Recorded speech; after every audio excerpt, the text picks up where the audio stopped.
Este documentário é baseado em pesquisas recentes sobre a jornada épica de Lehi e sua família através da Península Árabe até as Américas.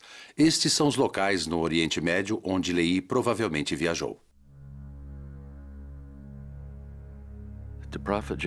O profeta Joseph Smith disse uma vez a seus colegas: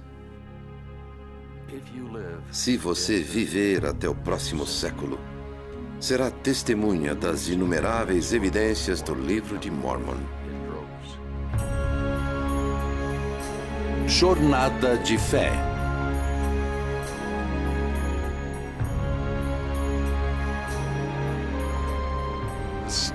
A história da jornada épica de Lehi e Saria se inicia neste lugar em Jerusalém.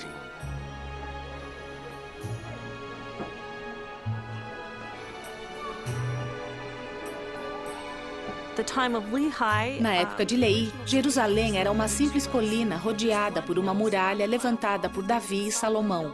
É a cidade que Lehi andava com frequência e na qual via muitas pessoas que lhe eram familiares. O templo era um local central onde as pessoas iam para oferecer sacrifícios e orações. Esta cisterna estava aqui nos dias de Lehi e Saria e era uma fonte vital de água para toda a cidade. Uma das tarefas de Saria talvez fosse a de recolher água todos os dias para a sua família. Existe uma nascente em Jerusalém, a nascente de Gion, cujas águas passam por um túnel até o poço de Siloé. Lehi e Saria provavelmente conheciam este lugar e o visitavam. Talvez este fosse o lugar onde ela encontrava as pessoas falando sobre o que seu esposo estava fazendo ou dizendo. A família de Lehi era uma família próspera, de várias maneiras. Eles possuíam rebanhos, tinham uma casa em Jerusalém, possuíam o que se chamava uma terra de sua herança, uma terra designada como herança, e possuíam riquezas como prata, ouro e objetos preciosos.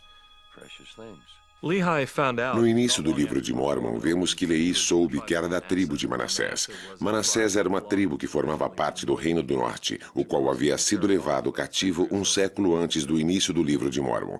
Parece que Lehi e sua família eram forasteiros a essa comunidade e que Labão era provavelmente seu parente. É por isso que ele possuía os registros de José. Eles eram descendentes de José e o registro josefita, que havia sido gravado sobre as placas de bronze, estava na posse de Labão. A posse dos registros era um símbolo de status, assim como o de líder do clã.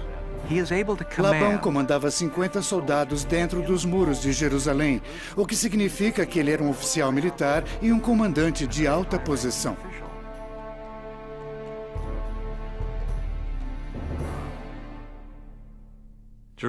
Na época de Lehi, Jerusalém estava passando por um período de muita dificuldade. Embora Jerusalém não fosse poderosa no tamanho e em termos de poder político e força militar, era uma cidade de grande importância em termos de assuntos internacionais. O reino de Judá se encontrava no meio de uma disputa política entre não apenas 2, mas 3 impérios. Egito no sudoeste, o Império da Babilônia em pleno apogeu e o Império da Assíria, que estava enfraquecendo. Assim, havia grupos e facções em Jerusalém que acreditavam que a segurança dependia de sua submissão aos egípcios. Outros acreditavam que deveriam unir-se com Babilônia e outros desejavam afiliar-se com os assírios. O problema político fundamental da Judéia era o de um país pequeno encurralado por superpotências que estavam em guerra entre si e que usavam esse país como campo de batalha. Então você tem essas diferentes facções lutando por uma posição. Jerusalém estava encurralada e era difícil para eles determinar com quem deveriam formar uma aliança. Era uma situação instável, caótica e incerta. Judá estava ameaçada e consciente disso. Só não sabia como reagir. E se eles não tomassem a decisão correta, estariam se arriscando a serem destruídos. E claro, eles tomaram a decisão errada e foram destruídos. Durante a época de Lehi, havia vários profetas que estavam ministrando ao mesmo tempo. Entre os contemporâneos de Lehi estavam Sofonias, Naum, Abacuque e o mais conhecido e famoso de todos, Jeremias. Existe uma razão para acreditar que Lehi poderia ter conhecido Jeremias pessoalmente. Todo o ministério de Jeremias foi na mesma cidade na qual Lehi ministrou também. Juntamente com os profetas contemporâneos estavam os jovens que viviam ali antes de serem levados cativos para a Babilônia. Entre eles estavam Daniel e Ezequiel, os quais haviam crescido até sua adolescência nesse local e na idade adulta passaram a viver longe de Jerusalém, na Babilônia. Gostaria de pensar que o jovem Daniel e o jovem Ezequiel conheciam a Nefe. A cidade de Jerusalém era um lugar pequeno com aproximadamente 25 mil pessoas. A imagem que temos da sociedade de Jerusalém nas vésperas da destruição de Judá é a de idolatria. Este é um dos temas mais falados por Jeremias. O povo adorava muitas outras coisas além do único Deus verdadeiro de Israel. Durante os dias de Leí, ocorreram muitas mudanças ideológicas. Acredito que uma delas foi a tendência de algumas pessoas de colocar a lei acima de profecias e de seguir o Espírito. Observamos que Jeremias também tinha a esperança de que as pessoas escrevessem um novo convênio em seus corações. Eles se apegavam à parte externa da lei, faziam seus sacrifícios, observavam o dia do Senhor e faziam todas as coisas que eram fáceis de ver. A imoralidade existia em abundância e parece que tanto Jeremias como Leí eram contra e repreendiam as pessoas que não viviam os mandamentos. Eles simplesmente não cumpriam a lei de Moisés. Também existia a injustiça social em Judá, com uma arrogante classe privilegiada anexada de muitas maneiras ao Egito. Nesse sentido, é importante notar que Leí possuía claramente tais vínculos com o Egito. Sua família pertencia a esse tipo de alta sociedade. Era um homem de posses, possuía a educação adequada, porém a diferença dos outros de sua classe social é a sua rejeição à dependência do Egito. É muito interessante. Eles ignoravam as viúvas, órfãos e oprimiam os pobres. Eles não compartilhavam seus bens com os pobres. Pensavam mais em suas riquezas que em seu Deus e não viviam o espírito da lei. As profecias de Leí consistiam de dois componentes importantes. Um, de que a cidade seria destruída se as pessoas não se arrependessem. Dois, com relação ao Messias. Ambas as partes de sua mensagem deixavam o povo zangado. Leí dizia que não havia esperança, o Senhor não iria interceder por eles. Caso se arrependessem, talvez pudessem ser salvos, porém eles diziam, de que temos que nos arrepender? Esse também era o argumento de seus filhos, Lamã e Lemuel, os quais pareciam representar a opinião da classe alta de Jerusalém, que dizia, sabemos que eles são um povo justo, as pessoas de Jerusalém são boas, Jerusalém não vai ser destruída. Dentro do contexto geral das proximidades do Antigo Oriente, Jerusalém era muito vulnerável.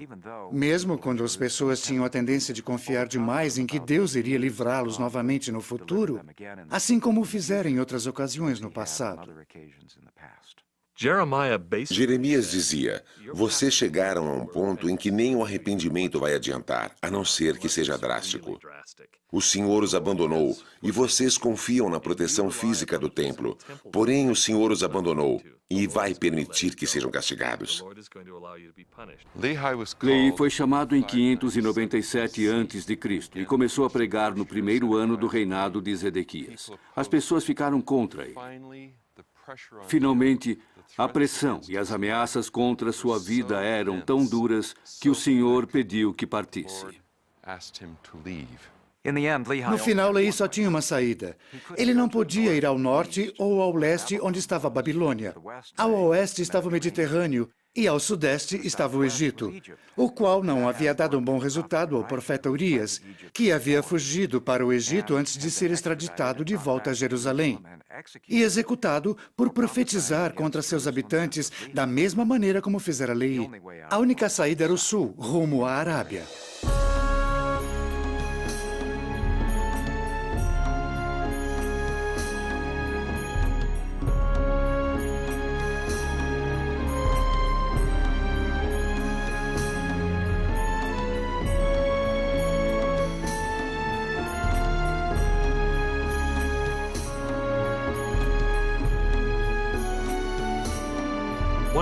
Uma das possíveis rotas que Leí decide seguir é através de Arad, onde ainda encontramos as ruínas de um templo. Ao contrário do que os eruditos têm dito por anos, que o único templo, o único lugar onde estas ofertas eram aceitáveis, se encontrava em Jerusalém. Agora sabemos que havia templos em outros lugares. Este era um santuário que foi usado na cidade de Arad, comissionado primeiramente nos dias de Salomão. E na minha frente se encontra o pátio externo. Atrás de mim está o lugar santo, e atrás dele o Santo dos Santos, acompanhado de 2 altares do incenso. Muitas pessoas se surpreendem pelo fato de que Nefe edificou um templo ao chegar ao Novo Mundo, dizendo que nenhum judeu devoto edificaria um templo fora de Jerusalém. De fato, judeus devotos edificaram templos fora de Jerusalém, e possivelmente Leí e seu grupo passaram por esses locais. Um dos aspectos importantes da lei mosaica era o fato de que a pessoa teria que estar pelo menos a 3 dias de viagem do santuário a fim de poder oferecer sacrifício. Essa parece ser a razão pela qual Nefe deixa claro em seu relato que ele e sua família se haviam afastado o suficiente do santuário, de modo que seu pai pudesse oferecer sacrifício e assim estar em conformidade com a lei de Moisés.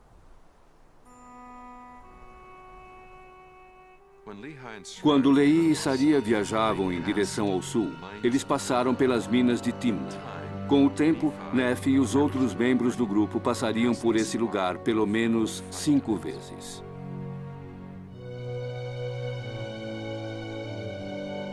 As minas de Timna estão entre as mais antigas do mundo. Sabemos que os egípcios operavam estas minas, os famosos faraós como Ramsés, Sete, Merefta e outros.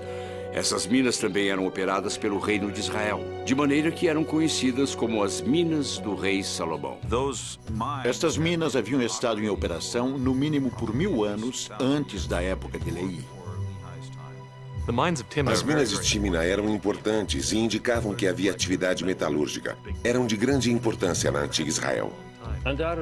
Sem dúvida, essas minas e as operações de fundição estavam no apogeu na época que Nefe passou através desse vale.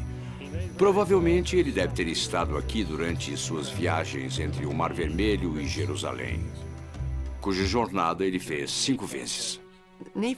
Sendo que Nefe vivia em Jerusalém, deveria estar ciente dos diversos locais na cidade onde se encontravam os artesãos. E é possível que ele tenha sido um aprendiz de metalúrgica. Poderia ser que Nefe tenha estudado, aprendido e trabalhado com metais. Talvez como designação da família, o que lhe permitiria fazer placas de metal e escrever nelas. Ele disse, eu fiz as placas nas quais estou escrevendo. Portanto, sabemos que possui habilidades de metalurgia. Não existe dúvida de que Nefe admirava os trabalhos finos de metal. Essa foi a primeira coisa que notou sobre a liarrona, que era esmeradamente trabalhada. Ele toma tempo para descrever-nos a espada de Labão. Assim, ele admirava um trabalho de metal bem feito. E no processo de tirar a vida de Labão, ele tomou tempo para admirar a sua espada. Ao chegar ao Novo Mundo, ele estabelece a fabricação de espadas, usando a espada de Labão como modelo. Se eles tinham noções de metalurgia, isso deve ter determinado a direção que foram. Seria um trajeto familiar e um lugar conhecido. Se eles trabalhavam com metais, conheciam as minas de Timna. Acredito que não exista como negar a ideia de que Nefe tinha o interesse e o talento de trabalhar com metais.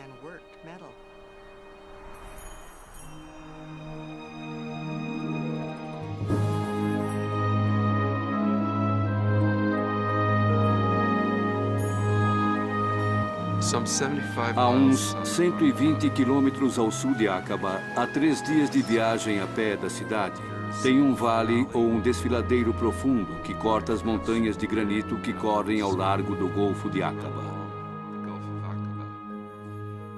E nesse lugar tem um vale cujas paredes possuem uma altura de mais de 600 metros. Embaixo desse vale corre um riacho. Aqueles que ali estiveram em diferentes épocas do ano comprovaram que o riacho tem água durante todo o ano. Este lugar se chama Wadi Taib al-Issam, e parece ser o melhor ou talvez o único candidato para o primeiro lugar onde Lehi e Saria acamparam. Quando Lehi ofereceu sacrifícios no lugar onde acamparam, fez um altar de pedras, o qual coincide precisamente com a lei do altar descrita no capítulo 20 de Êxodos. Em sinal de gratidão e de acordo com a lei, eles edificaram um altar e ofereceram sacrifício, demonstrando que o conceito do templo estava profundamente enraizado neles. Não posso imaginar quão maravilhoso era dispor dessa forma de adorarem juntos como família, de dizer ao Senhor, somos uma família e estamos diante de Ti em gratidão. Para eles, esta era a expressão mais eloquente de gratidão por haverem sido protegidos e abençoados por Deus. Quando lemos sobre esta família, de quão próximos e unidos eles eram em tudo o que faziam, é difícil não sentir inveja. O altar é uma tradição que vem desde o começo do Pentateuco. O altar em si mesmo é um templo em miniatura. E ao reconhecer que, de alguma maneira, definitivamente somos nutridos por Deus, tanto física como espiritualmente, e, desse modo, ao expressá-lo em oração, as bênçãos são recebidas por esse ato. Então, o ato de participar não é simplesmente o de comer, mas sim um banquete que comemora o poder de Deus, o qual é acompanhado por seu Espírito. E isso é um ato sacramental.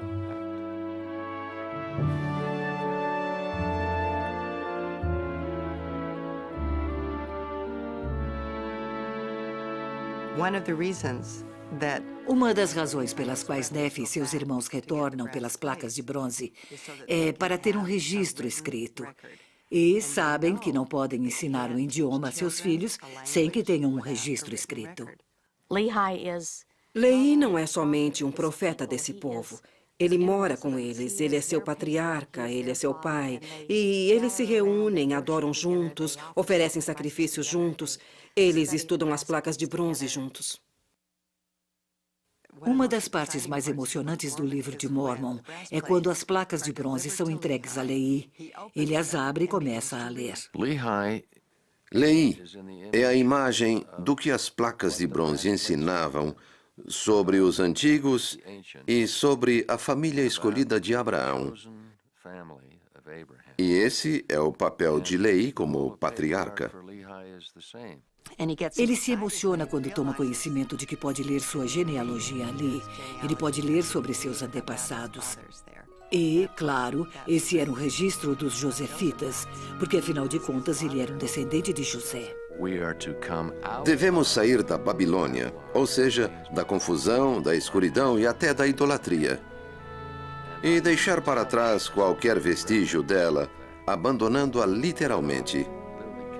Isso combina com o simbolismo de renascimento, e era isso que estava acontecendo com a família de Lehi e Saria.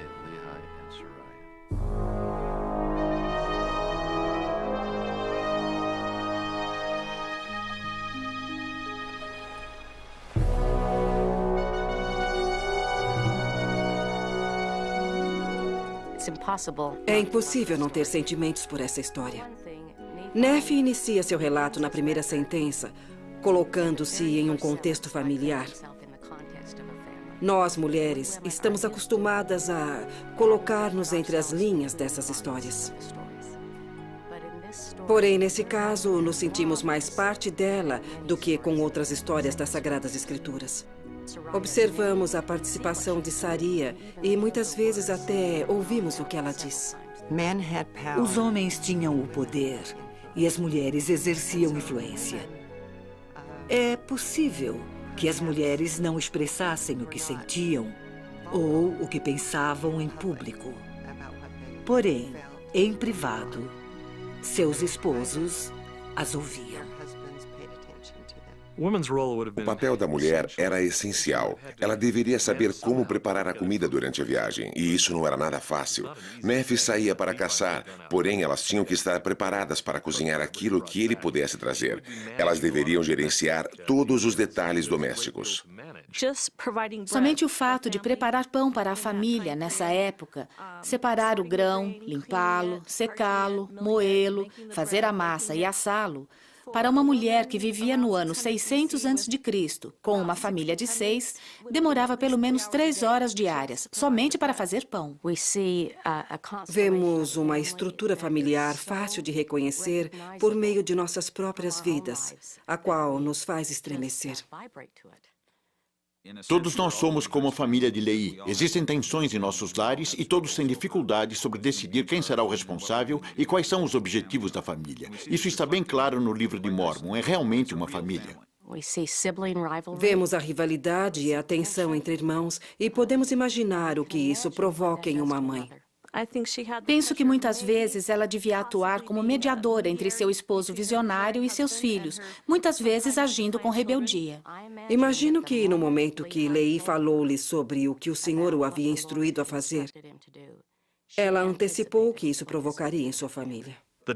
A dinâmica dessa família é muito interessante. Vemos a lealdade entre os filhos mais velhos, Lamã e Lemuel, que parecem estar mais aliados à classe alta de Judá do que com seu próprio pai, a quem veem como um traidor dessa classe. Porém, é também um microcosmo da Judéia como um todo. Podemos perceber nela certas atitudes com respeito às profecias, ao Senhor, às Escrituras, aos templos, etc. Quando eles saíram de Jerusalém, deixaram para trás sua herança. Lamã, por ser o filho primogênito, deveria receber por direito o dobro da porção se tivessem ficado. Não achavam que seria sábio deixar suas posses, que Jerusalém seria destruída ou que houvesse um lugar melhor para ir. Observamos outra característica nas famílias do Oriente Médio, a lealdade ao pai. Lamã e Lemuel não queriam empreender essa jornada. Mesmo quando repreendidos ou recebendo aparições angelicais, eles resistiam à ideia de partir. Vemos que Leí era uma pessoa muito rica, que vivia nos arredores de Jerusalém, que tinha 2 filhos mimados, que haviam crescido na opulência e que aguardavam ansiosos pelo dia em que pudessem herdar toda essa fortuna. E mesmo assim seguiram a seu pai porque a lealdade é absoluta na cultura do Oriente Médio. Contudo, eles descarregaram toda a sua animosidade pelo seu pai em seu irmão Nefe.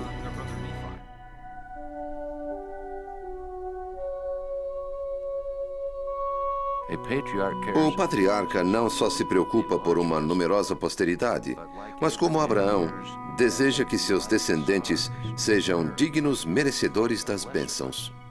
O que eles veem em seu pai é que ele subitamente traiu a sua situação. Ele se transforma nesse fanático religioso que deseja afastá-los do lugar de sua herança, privando-os do conforto que estão acostumados. Nefe diz que Leí implora a Lamã e Lemuel com todo o sentimento de um terno pai. Algo que entristece a mim e mulheres que conheço é o fato de terem filhos com Lamã e Lemuel e de encontrarem grande consolo no fato de que ainda assim elas mantêm uma relação amorosa com esses membros da família. Elas dizem que, embora eles abandonassem a fé, ainda assim nos amamos e passamos bons momentos juntos. Isso é um conforto para a mulher. Mas no caso de Saria, isso não aconteceu e isso me causa muita pena.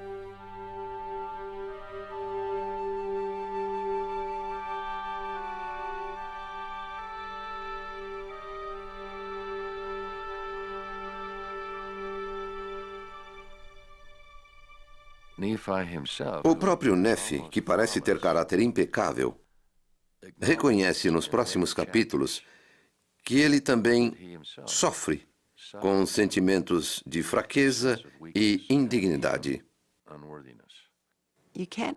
Você não pode deixar de admirar Nefe por sua coragem, obediência e devoção a Deus. Ele luta por ser digno e receber aprovação divina. Assim, vemos que até Nefe tem seus próprios conflitos interiores. Nefe foi um segundo José. Quero dizer, Nefe era diferente. José tinha irmãos que o odiavam, assim como os irmãos de Nefe. E, mesmo assim, sua lealdade a Deus o manteve firme à barra de ferro que seu pai e ele mesmo haviam recebido em uma visão. Ele nunca soltou essa barra.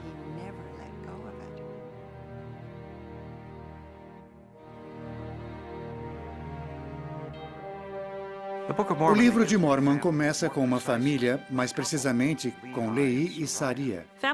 O dinamismo da família de Lehi era muito interessante no percurso de sua viagem. Por exemplo, lhes é pedido que voltem para buscar Ismael e sua família, para que suas filhas pudessem casar-se com os filhos de Lehi. E o casamento é um evento muito significativo para uma família naquela época. Parece engraçado que Laman e Lemuel reclamaram por ter de voltar pelas placas de bronze. Porém, estavam dispostos a retornar por suas esposas. Eu penso em Saria e não posso deixar de imaginar como a vida de uma mulher pode mudar tão drasticamente como a dela. Ela possuía riquezas, muitos parentes e uma rotina de tradições e amigos. E toda a estabilidade que houvesse em Jerusalém. E tudo isso muda por completo durante o período de somente alguns meses. Quer dizer, quando eles voltam para buscar as filhas de Ismael e todos estão casados, subitamente ela tem uma família para ser integrada à sua. Assim, quando seus filhos se casam, novos membros se incorporam à família e Lehi passa a ser o patriarca dessa nova e numerosa família. Em Ezequiel 16, Deus usa o convênio do casamento como uma analogia do relacionamento que criou entre ele e a casa de Israel. Ao analisar essa analogia, podemos ver certos elementos desse sagrado convênio do casamento e como era praticado na antiga Israel. O casamento envolve uma promessa e um convênio, um lavamento com água, unção com azeite, vestir-se com roupas de linho delicadamente bordadas e uma coroa colocada na cabeça da noiva. O grupo de Lehi havia mostrado sua fidelidade aos mandamentos do Senhor. Agora estavam todos juntos, as duas famílias reunidas, prontas para iniciar sua jornada, dependendo um dos outros para sua sobrevivência. Com a ajuda do Senhor, através da liahona, ou pequeno compasso, eles partiram. Nefe relata que eles atravessaram o rio Lamã, o qual se torna uma linha divisória simbólica, sendo que nunca retornariam a seu lar em Jerusalém. Durante os dias de Lehi e Saria, o comércio de incenso já era próspero. Quando Lehi saiu de Jerusalém, parece ter seguido o caminho inverso da rota do incenso. Se nossa conclusão estiver correta de que Lehi seguiu a rota do incenso no sentido sul, às margens do Mar Vermelho, e ele sabia exatamente aonde ir, então ele tinha obtido esse conhecimento por experiência própria ou por contato com os mercadores do sul da Arábia ou de outras partes da região. O nome Lehi é bastante comum no sul da Arábia. De fato, um grande número de reis possui o nome de Lehi Atar.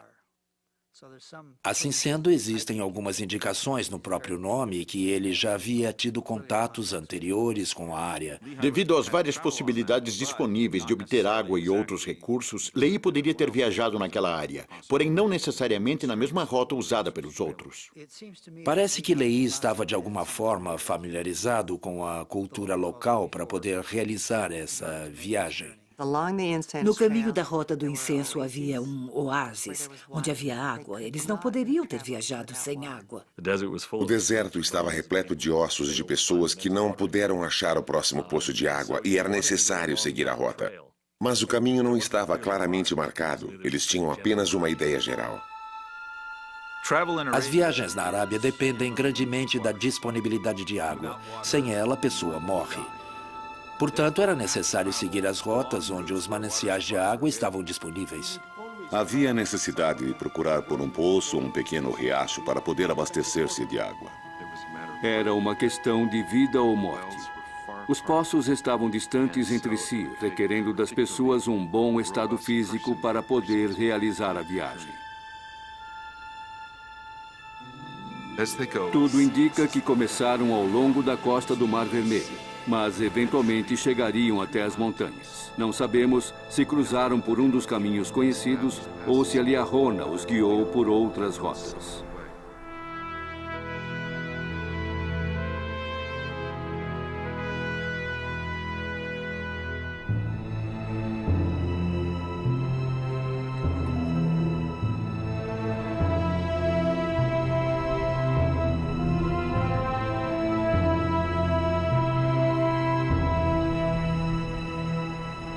O ideal seria que cada família possuísse sua tenda. E à medida que os filhos se casassem, eles teriam a sua própria. Na época de Lehi, as tendas eram feitas provavelmente da mesma maneira como na época de Abraão, de pelos de cabra. A maneira tradicional de viver em tendas nas sociedades dos beduínos tem sido muito estável, sendo que eles, através de experiências, desenvolveram durante séculos a melhor maneira de construí-las. As tendas mencionadas por Nefe, quando ele diz, e meu pai habitava em uma tenda, devem ter sido semelhantes àquelas usadas atualmente pelos beduínos. As maneiras como eles confeccionavam as tendas era muito interessante. Geralmente eles teciam pelos de camelo e de ovelha, formando longos painéis que depois eram unidos para formar as tendas. À medida que a jornada progredia, as mulheres teciam nesses pequenos teares, criando essas longas faixas de tecido que depois eram unidas e amarradas para construir novas tendas.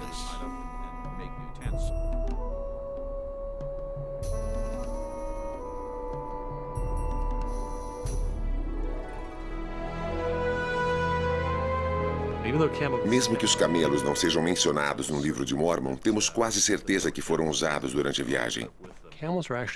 Os camelos são animais usados para longas viagens. Desta maneira, não necessitam de muita pastagem ou grande quantidade de vegetação para se alimentar.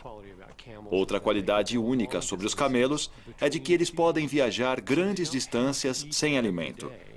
A sua corcova é composta basicamente de gordura e não de água, o que lhes permite viajar grandes distâncias sem necessidade de comer. Então, quando chegasse a um oásis no deserto, você despenderia um bom tempo naquele local sem muita pressa. Teria tempo para alimentar seus camelos e dar-lhes água suficiente. Como viajante, você descansaria o tempo necessário para então empreender uma outra jornada até o próximo oásis. A maioria da comida e da água que Lehi precisava era obtida provavelmente através de seus próprios esforços. Os filhos de Lehi obtinham muito sucesso como caçadores, e talvez as montanhas servissem como esconderijo. Ao longo do caminho, existiam muitos animais, especialmente cabras monteses e ovelhas. E, claro, os árabes comiam camelo, carne de camelo. Uma das mais desalentadoras geografias da Terra é encontrada no interior da Arábia. Lehi e Saria dependiam do Senhor para essa travessia tão difícil.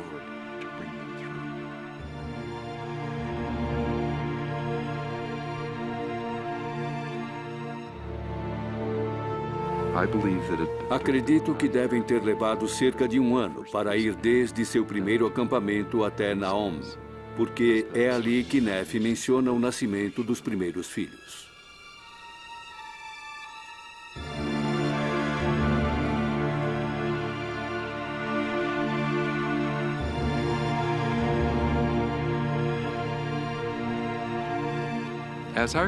Ao ler o livro de Mormon, eu suspeito que Ismael já esteja doente e fraco de saúde. E esta era uma das razões pelas quais a família parava tanto para descansar, para recobrar as energias e a coragem para prosseguir. Suponho que durante as viagens para comercializar incenso, muitas pessoas morriam devido aos rigores da jornada, que definitivamente não era nada fácil. E quando morriam, eram carregados até o lugar mais próximo. Ismael consegue chegar até esse ponto, mas finalmente ele falece. Em Iêmen, assim como em muitas civilizações antigas, existe muito respeito pelos mortos. Aqui eles enterraram Ismael e lamentaram muito. Uma das razões pelas quais lamentaram foi porque ele era um israelita. E o fato de ser enterrado longe de seu lar era uma grande perda. As sepulturas eram conhecidas ao largo da Rota do Incenso. Estou sentado no cemitério de Naom, que foi descoberto em 1994. As pessoas que morriam ao atravessar por esta área eram trazidas aqui para serem enterradas. Não importa se eram do Iêmen ou forasteiros do norte, do Mediterrâneo ou de outro lugar qualquer. As sepulturas são como pequenos montículos ou montes. E este lugar de sepultamento pertence à tribo de Naom. Com certeza, este lugar tinha um nome antes que eles chegassem, porque Nefi descreve cuidadosamente em sua passagem como um lugar chamado Naom.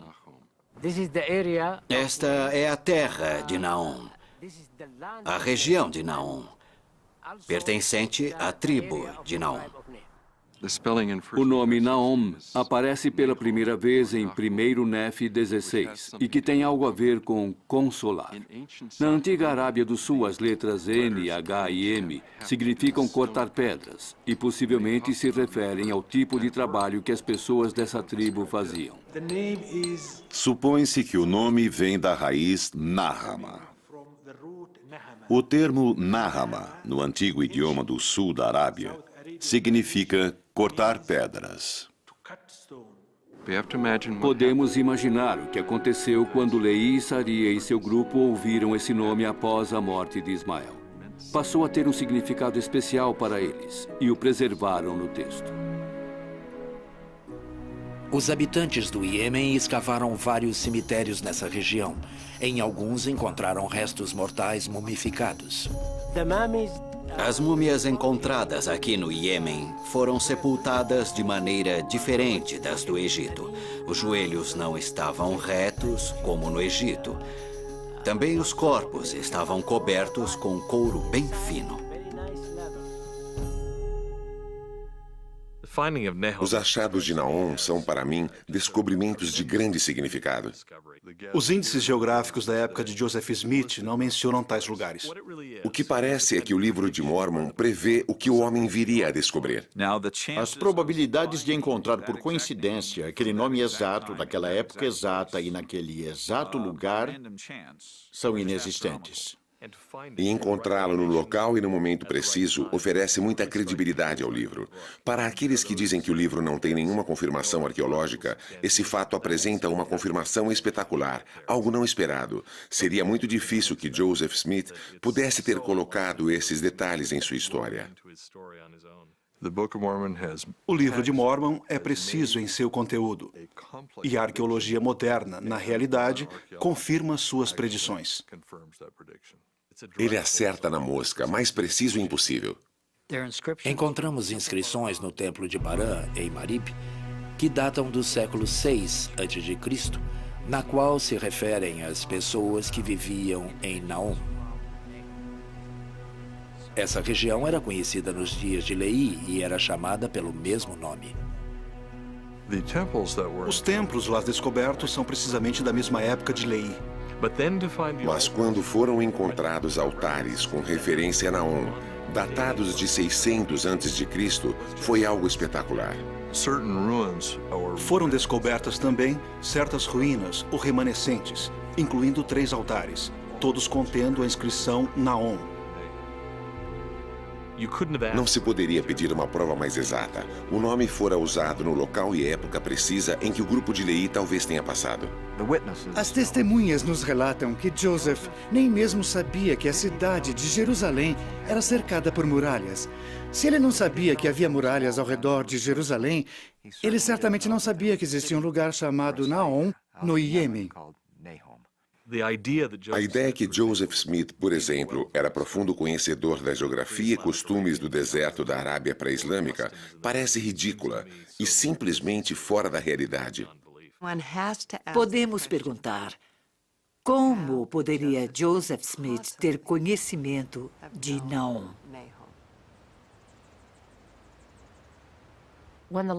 Quando o Senhor pede que façamos algo, Ele não apresenta uma agenda completa com planos, mapas e itinerário.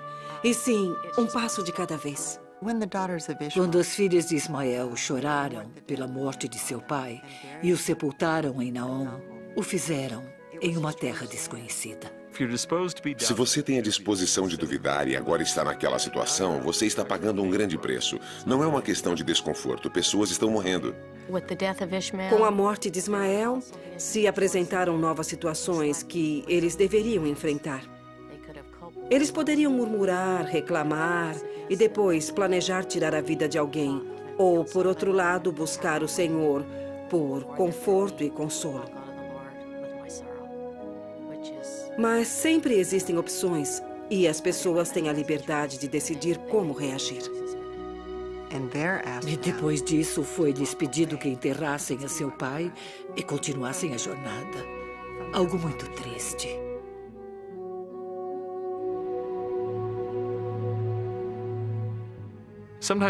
Às vezes devemos olhar sob o ponto de vista de Lamã, Lemuel e os filhos de Ismael. É muito fácil se sentar confortavelmente como fazemos e dizer que eles não deveriam murmurar, eles deveriam ter entendido. Mas como nos sentiríamos se tivéssemos que deixar nossa vida confortável e ser guiado por um visionário para um lugar desconhecido e começar a pagar um alto preço por isso? Dessa maneira, eles lamentaram e deve ter sido algo bem difícil para eles. Depois, tiveram que partir sem nunca mais retornar. Deve ter sido muito difícil, pois eles eram muito achegados, de acordo com suas práticas religiosas, aos túmulos de seus ancestrais.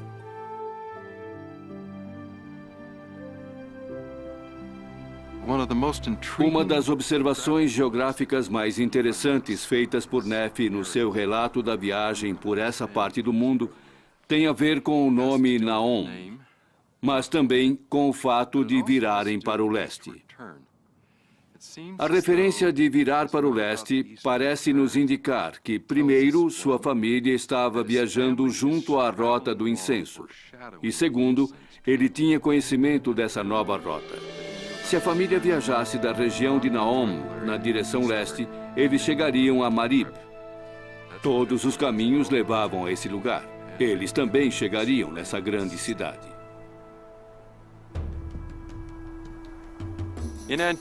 Na antiguidade, Marib foi uma das cidades mais importantes do mundo e uma das escalas na legendária Rota do Incenso.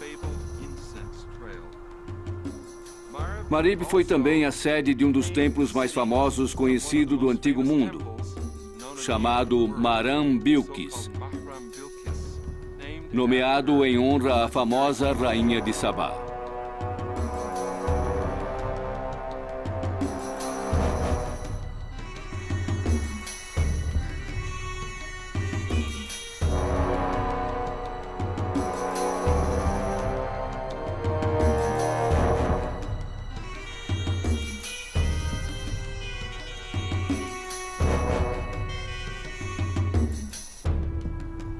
Marib chegou a transformar-se num grande centro urbano devido a seus sistemas de represas e irrigação. A represa de Marib é um dos monumentos mais famosos do mundo. Algumas pessoas pensaram ser a 8ª maravilha do mundo. Sua natureza verdejante abastecia a população local, tornando-se uma parada importante para todo o tráfego naquela parte do mundo. A pergunta é se Lehi teria passado por Marib, o qual era um centro urbano muito importante naquela época. É interessante porque o relato no livro de Mormon não faz tal indicação. Já que estavam tão longe de Jerusalém, eles pensaram que estariam seguros da situação política de Jerusalém. Eles não teriam medo de se misturar com as pessoas daquele lugar. De fato, essa seria uma boa ideia. Assim, acredito que eles foram a essas cidades em busca de provisões. Penso que, devido à grande população dessa área, teria sido muito difícil passar por essa região sem ter encontrado outras pessoas. Acredito que eles devem ter encontrado algumas pessoas que viviam em Marib. O que Lehi e Saria teriam encontrado ao passarem por aqui? Talvez a represa ainda não estivesse completamente terminada. E talvez o suficiente para que essa área de Marib fosse verdejante, semelhante ao sonho de Lehi, no qual ele se encontra num campo com a árvore.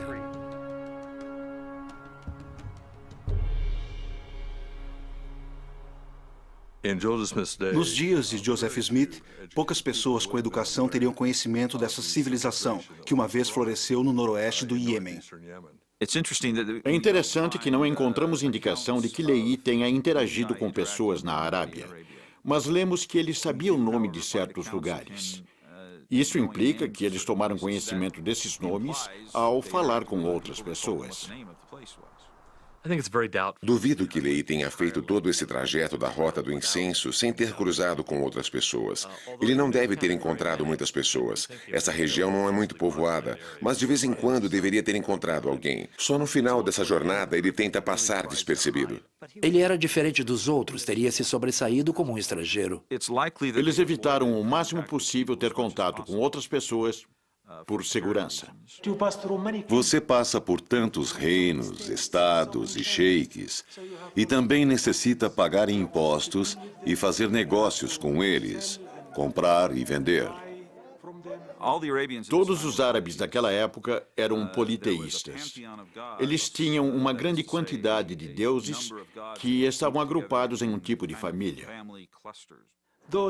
Aquelas pessoas tinham seu próprio deus, chamado Dulu Samani, o deus do céu. E este deus era o deus das caravanas.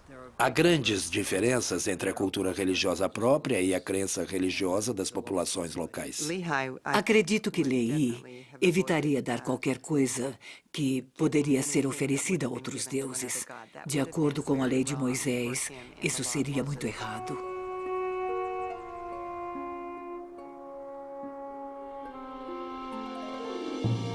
Quando a família deixa a área de Marib, eles poderiam ir diretamente na direção leste.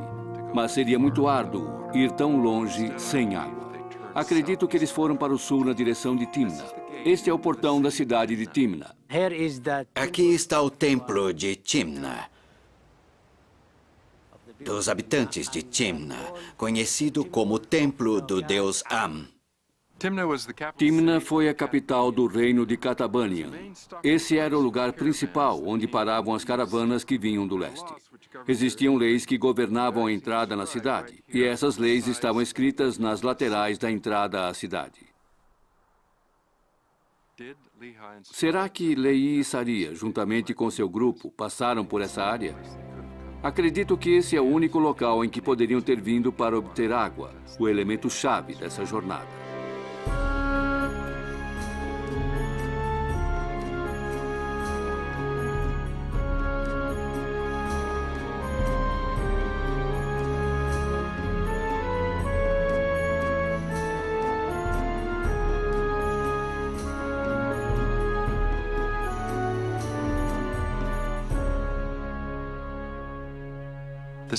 Aqui está Shabwa. Pliny, o sacerdote que viveu no primeiro século depois de Cristo, disse que esta cidade possuía 60 templos. Este lugar floresceu devido ao mercado de incenso. As pessoas tinham muitos bens e as construções eram lindas. Nefi relata que sua família dobrou em direção ao leste da área de Naom e Marib. Shabwa fica na direção leste na trajetória que corta o deserto. Acredito firmemente que Lehi e Saria passaram por aqui. A cidade teria sido o centro de muitas atividades. Se tivessem entrado na cidade, teriam encontrado suprimentos e um lugar para recobrar as forças. Esse era o último paradeiro verdejante antes de continuar sua jornada em direção ao leste.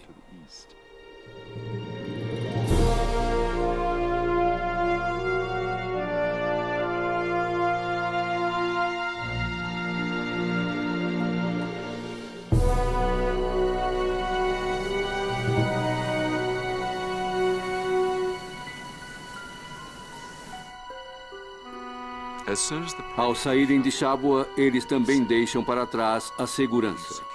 A cidade oferecia certo raio de proteção, mas no momento em que estavam além daquele raio, eles estavam em território inexplorado. Essa parece ter sido a pior parte da jornada. Não sei quais eram as condições para as mães darem à luz, mas deve ter sido bem mais fácil do que fazê-lo no meio do deserto.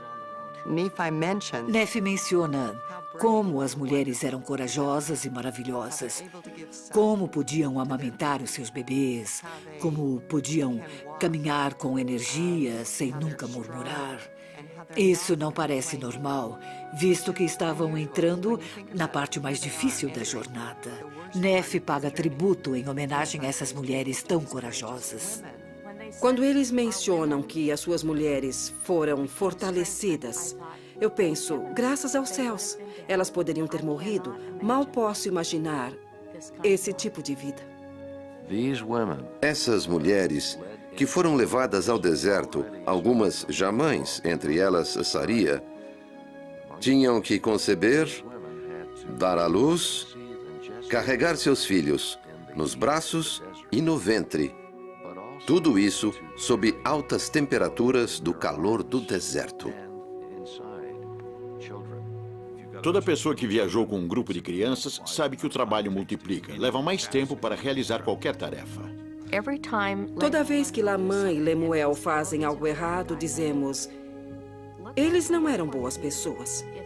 Se pensarmos sobre o ponto de vista deles, e se eles eram bons maridos, posso entender seus sentimentos de proteção para as suas esposas e filhos, que tanto sofriam. É muito difícil.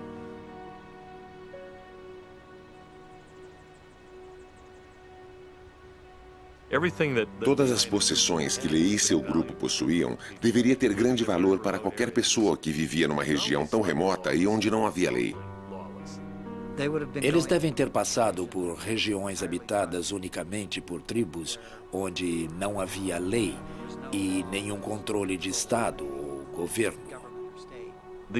Essas tribos viviam em constante estado de guerra entre si.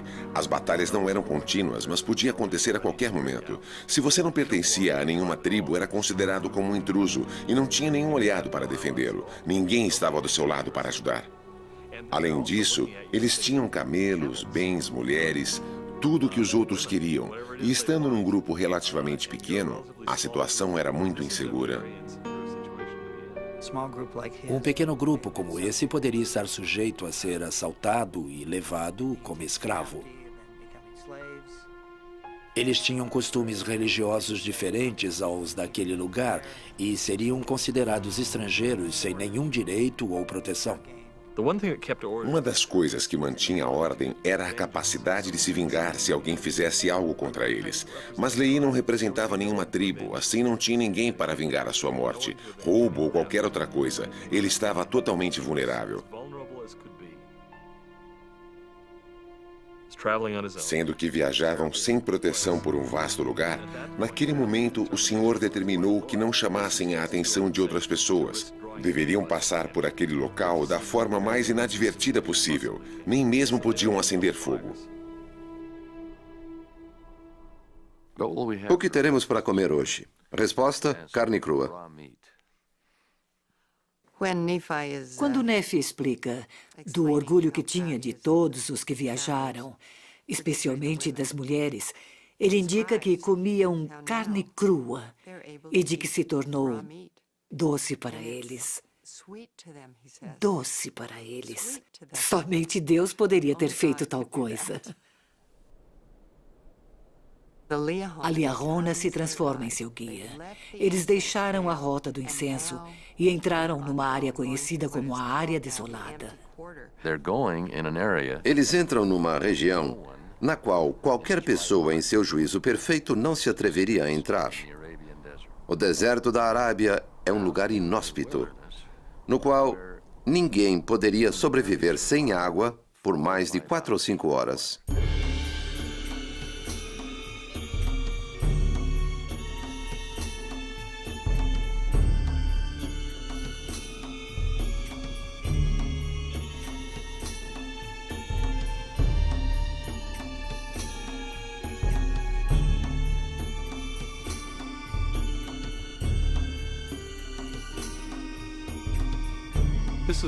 Este é o Rub al-Khali, a área desolada, o lugar que faz honra ao seu nome devido à mais absoluta falta de vegetação.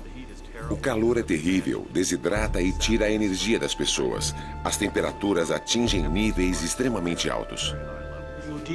Existe também a ameaça das areias, que podem matar e enterrar facilmente qualquer pessoa. E quando ela chega, vem com muita força. As tempestades de areia não são coisas passageiras, são realmente terríveis. Não posso imaginar nada que pudesse ser mais estressante do que proteger-me usando um camelo, com o rosto coberto, esperando que a tempestade passasse.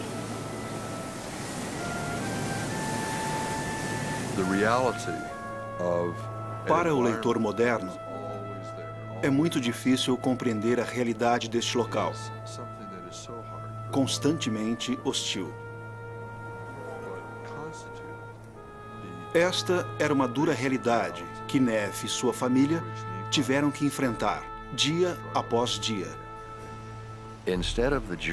A jornada, em vez de tornar-se mais fácil, pelo contrário, ficava cada vez mais difícil.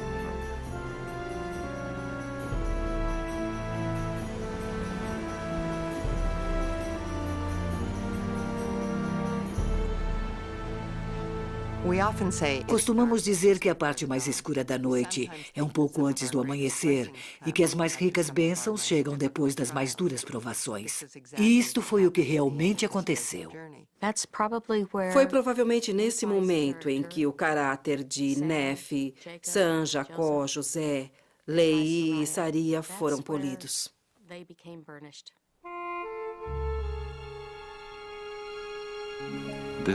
O cruzamento deste deserto infernal foi acompanhado por muitas aflições. Creio que este foi o lugar que colocou em prova a determinação de sua alma de estar ou não ao lado do Senhor. Alguns dos membros da família tiveram que engolir seu orgulho e seguir avante, mas outros não puderam ou não quiseram, e para eles deve ter sido muito difícil.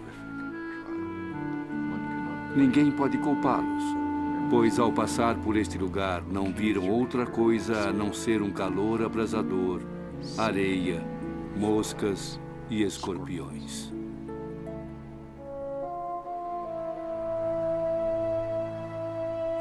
Por outro lado, aqueles que passaram pela prova, Deus lhes havia preservado e moldado para que pudessem ser um outro povo de Deus.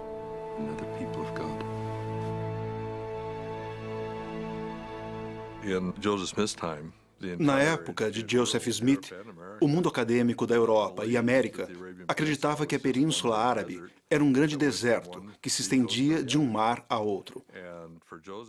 Deveria ter sido difícil para que Joseph descrevesse as rotas de viagem, especialmente os lugares férteis, como a Terra da Abundância, o qual era completamente desconhecido.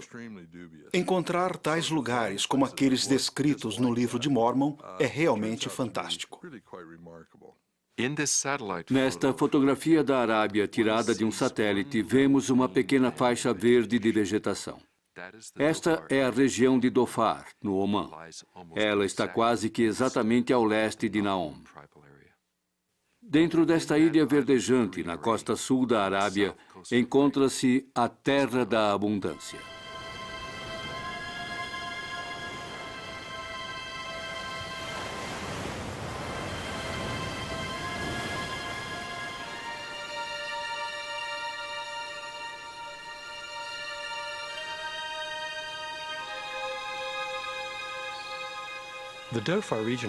A região de Dhofar, ao sul de Omã, é a única em toda a Península Árabe, tratando-se de uma floresta tropical.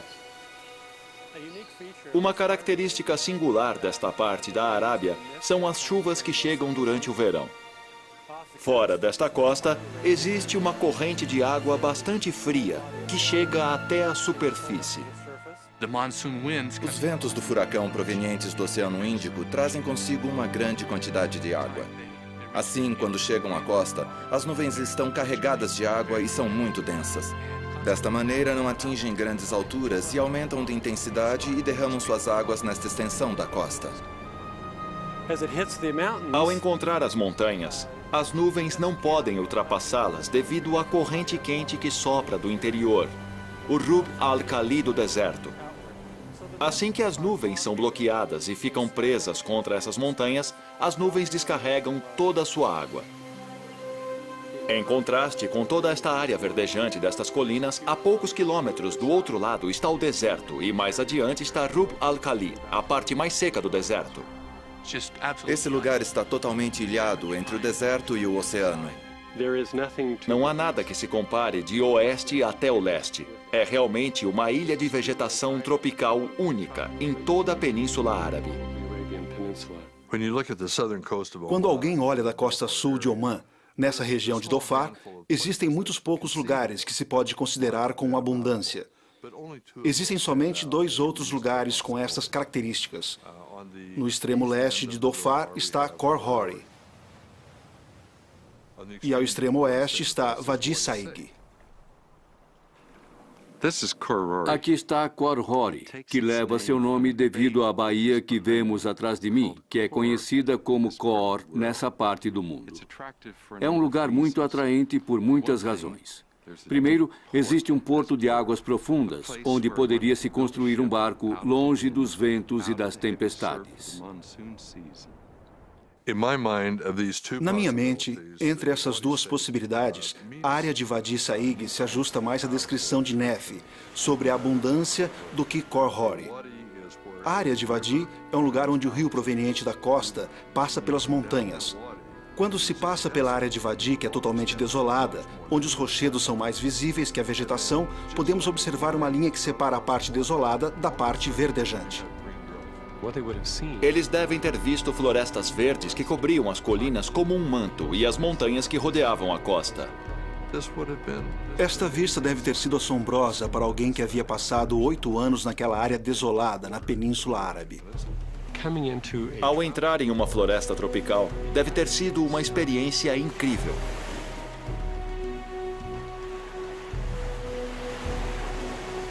Nefi descreve esta área como abundância, pela grande quantidade de frutas e mel. Observei 2 espécies distintas da família das uvas que cresciam nesta área. Esta região é muito rica em tâmara e figos, e na parte superior das montanhas existem muitas oliveiras. Também há pepinos, melões e outros tipos de melões silvestres que podiam ser usados como alimento. Existia também um tipo de ameixa silvestre. Ali havia jasmins silvestres, um dos meus favoritos. Existe uma vegetação que é muito comum na região de Dhofar, e esta é a comida favorita dos javalis. Eles são deliciosos, têm gosto de ervilha. Os pistachos são as nozes principais desta região. Na época de Nefi, é possível que fosse cultivado frutas cítricas, como a lima, e assim também tínhamos frutos desse tipo. A diversidade de espécies é incrível nesta região. Existe uma grande variedade de frutas que pode haver sido encontrado naqueles tempos. Na água fria que chegava até a costa, era encontrada uma grande quantidade de mariscos. Nas montanhas escarpadas e nos precipícios, havia grandes quantidades de abelhas. As abelhas faziam suas colmeias nas cavidades dos precipícios. Ao estudar a vegetação, tudo parece indicar a presença de pólen de abelha. Para produzir mel, são requeridas plantas que dependam das abelhas para fazer a polinização. Havia muitas espécies que produziam grandes quantidades de pólen e também grandes quantidades de néctar. A abundância de flores silvestres neste lugar resultava na produção de muito mel, e as pessoas desciam pelos precipícios com cordas para recolherem o mel nas cavernas. A descrição feita por Nefi a respeito da abundância de mel e da riqueza da terra é exata.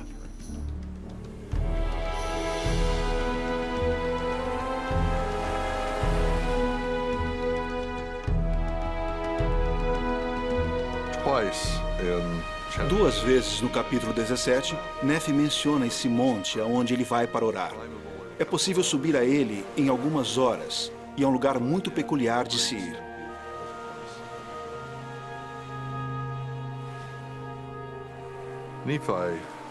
Nefi nos conta das dificuldades que ele tinha com seus irmãos maiores, indicando que eles tentaram matá-lo e lançá-lo ao mar. Ali, seguramente, havia rochedos e uma corrente forte que fazia dele um lugar propício para matar alguém. Esses precipícios medem aproximadamente uns 70 metros e são habitáveis na parte superior. Assim, poderia ter sido o lugar onde Nefi e seus irmãos discutiram.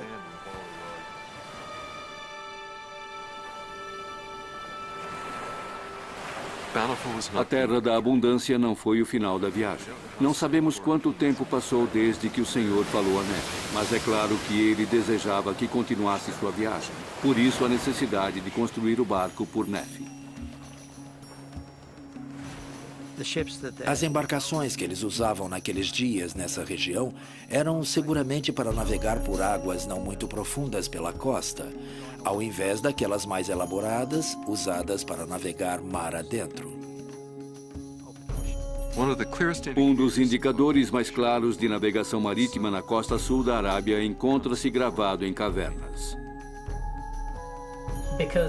Não acreditamos que os escritos antigos e os desenhos em embarcações tenham mais que 2.500 anos.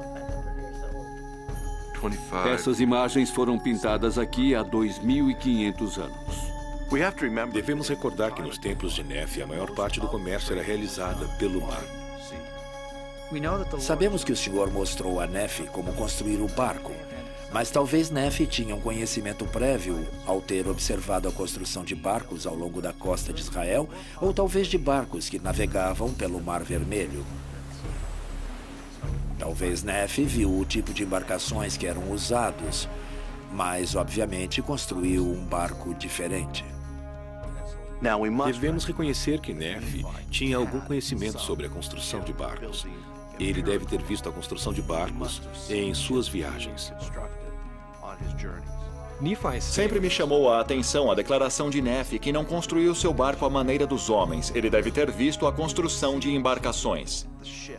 O barco, desde o ponto de vista tecnológico, era o mais avançado que o homem poderia construir nessa época ou em qualquer outra época ao longo da história. Deve ter sido um grande empreendimento para Nefi.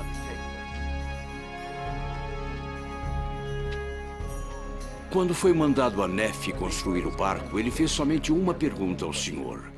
Onde posso encontrar os metais para fabricar as ferramentas para executar o trabalho? Não existem depósitos consideráveis de metal na região de Dhofar, em Oman.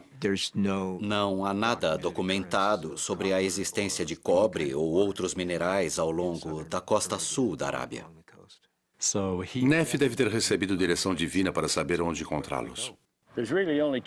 Existem somente 2 lugares ao longo da costa onde se pode encontrar um pouco de ferro. Esta área onde estamos e outra pequena em Wadi Saig. Parece que Nefi sabia o que fazer com o mineral assim que ele o encontrou. Encontramos veios de ferro brotando na superfície da terra e através das rochas. Assim, não deve ter sido muito difícil para extraí-lo. Este depósito tem a particularidade de vir de uma grande profundidade e estar exposto à superfície. O mais interessante é que na sua composição se pode achar uma mistura muito suave de ferro com um pouco de água e também um pouco de carbonato de ferro.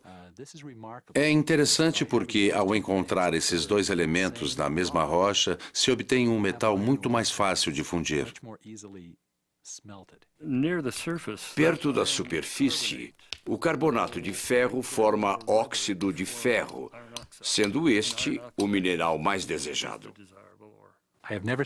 Nunca encontrei em nenhuma parte do mundo um mineral de ferro como este. O Senhor fez todo o possível para que fosse fácil de usá-lo. A única coisa que tiveram que fazer foi extraí-lo com as mãos e utilizá-lo. Este mineral é muito concentrado, sendo não apenas fácil para Nefi encontrá-lo e extraí-lo, como também deve ter sido muito simples usá-lo na fabricação de ferramentas. Em apenas alguns minutos, se poderia juntar o mineral necessário para fabricar muitas ferramentas. A fabricação de ferramentas de ferro simplesmente requeria o aquecimento e depois forjá-lo com um martelo para dar o formato desejado. Ao chegar ao Novo Mundo, Neff se refere aos diversos tipos de metais que existiam em grande quantidade. É óbvio que estava muito interessado na geologia, metalurgia e na fabricação. Parecia ser muito habilidoso. Os ferreiros do Velho Oeste norte-americano faziam o mesmo que fez Neff. Ficou assombrado que existiram esses 2 depósitos de minerais na Terra da Abundância, informação que Joseph não teria como saber.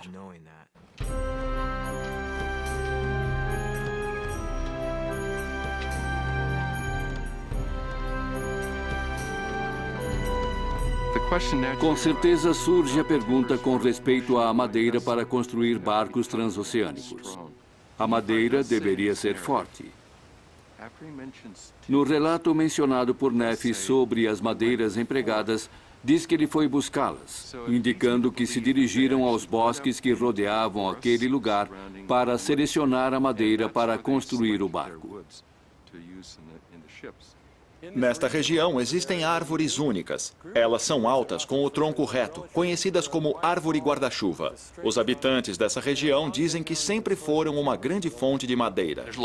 Aqui crescem muitos tipos de acácias, que é uma madeira muito forte, ideal para a estrutura de barcos. O bosque em si não é muito alto. A maioria das árvores não cresce muito, mas existem alguns tipos em particular que poderiam extrair madeiras de tamanho considerável. A madeira necessária para o resto do barco estava disponível nas montanhas e bosques da região de Dhofar.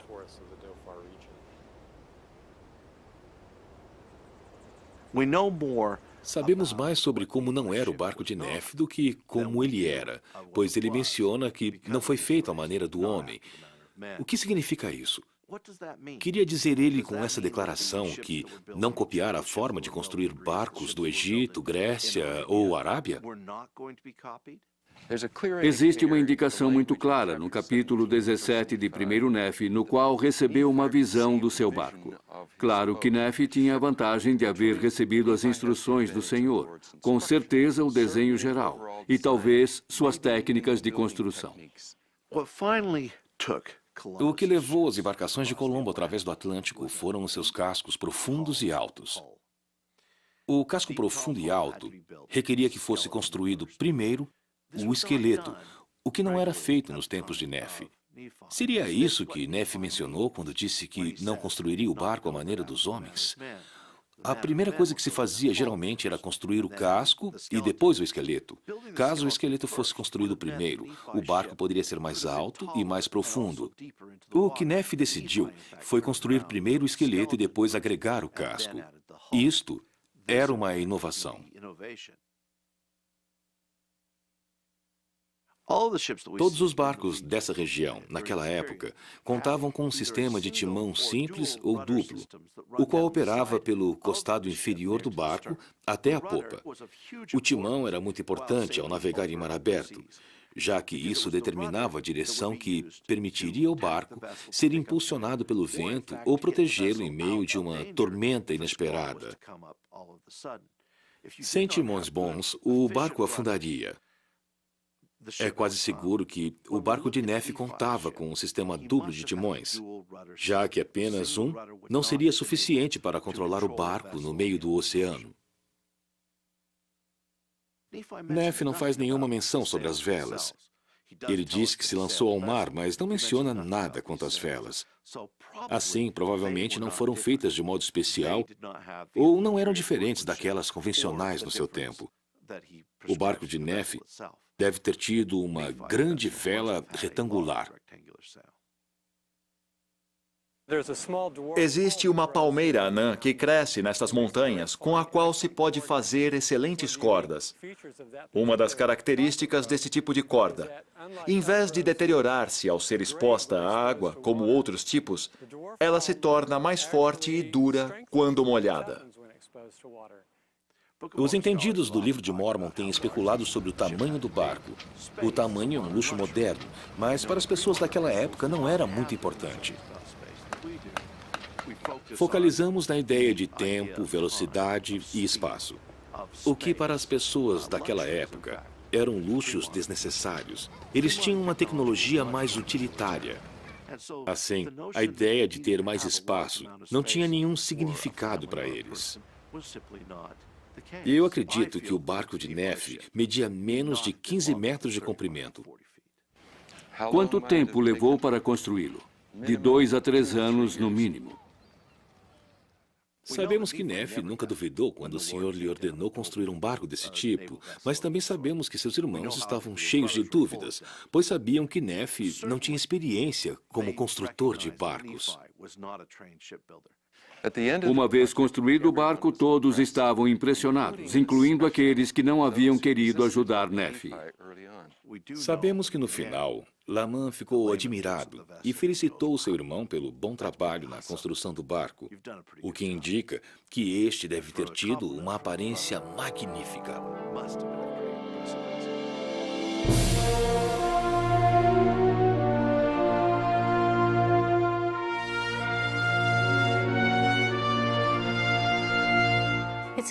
É muito interessante observar a transição de Lehi, o profeta, a Neff, o profeta, pois parece ter sido muito tranquilo. Não vemos que haja uma transferência de modo formal.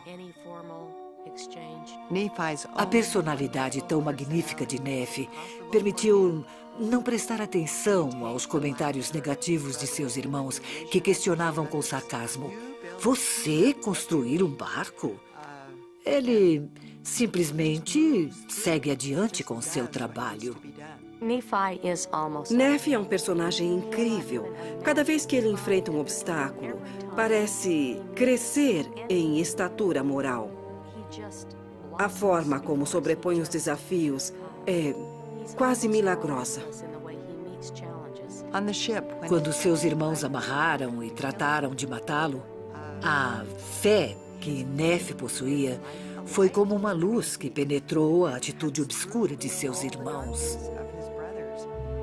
Ele é justo, amoroso, bondoso e que perdoa. Seu exemplo é como o de José do Egito, no qual faz perfeito sentido, pois era seu descendente. Não existe um só caso em todos os seus ensinamentos em que não sejam compelidos a seguir ao Senhor. Neff não pede aos seus irmãos que o sigam, apenas que sigam a Deus. Lehi não pede que sigam a Neff, ele pede que sigam a Deus. Depois de saírem do assombro de que Neff havia podido construir um meio de navegação tão avançado e com tão pouco conhecimento, o chamam para ser capitão do barco. Não existe outro remédio a não ser pedir-lhe que dirija o barco. Nenhuma outra pessoa no grupo sabia como navegar no oceano. Neff sabia. O valor de Neff é impressionante. Seu conhecimento dessas coisas chega a ser vital e, com certeza, divinamente inspirado.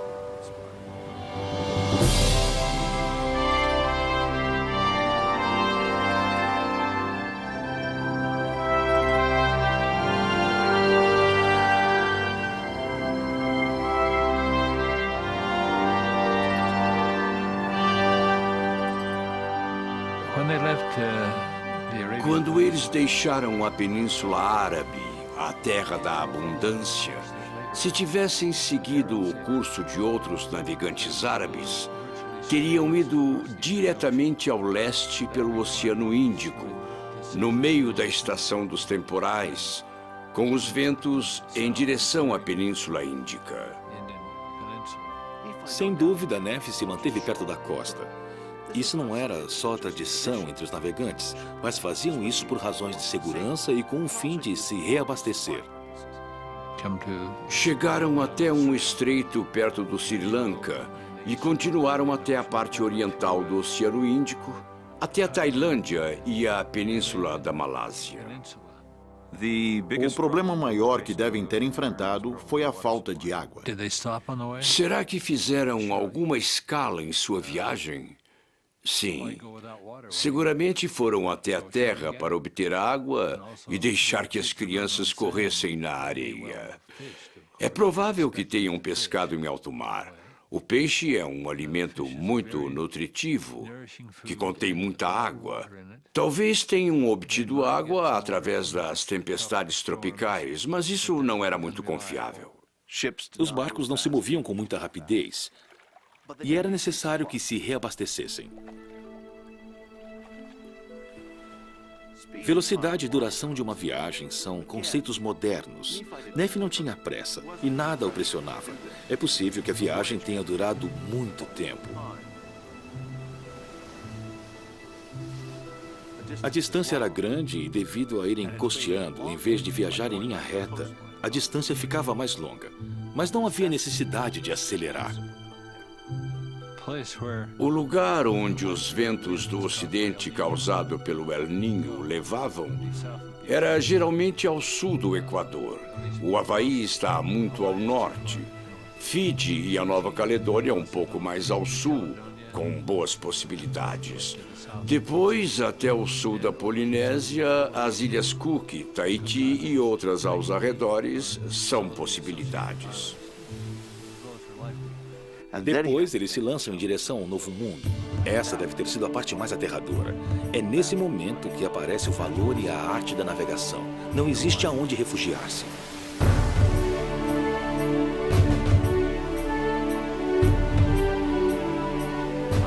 Considero que devem ter chegado à costa do que é hoje a Guatemala, ou talvez El Salvador. Não posso oferecer um cálculo mais preciso.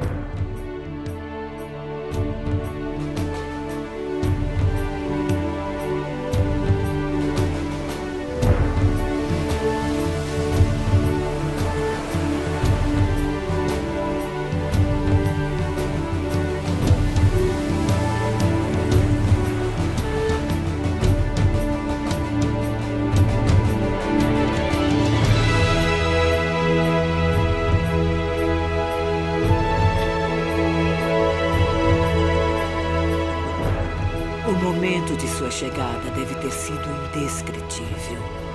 Sabiam que podiam edificar templos e que podiam se estabelecer neste lugar e viver a lei de Moisés muito melhor do que as pessoas do Antigo Testamento jamais chegaram a fazê-lo. Ali poderiam receber o Salvador do mundo. Todos nós que possuímos o livro de Mormon estamos endividados com Lehi, Saria e sua posteridade. Seu relato e experiências nos ajudam a enfrentar os desertos de nossa vida, a regressar à árvore da vida, a qual Lehi viu. Todos vivem numa mistura de pesares e alegrias. Esta é a natureza de nossa existência. Esta é também a razão pela qual essa história se torna a história de nossas vidas. Aprendemos que deve haver oposição em todas as coisas e não nos entregamos diante dos pesares. Também encontramos inspiração e cremos no que o Senhor disse em suas promessas depois de fazermos a nossa parte. O resultado disso são bênçãos enormes.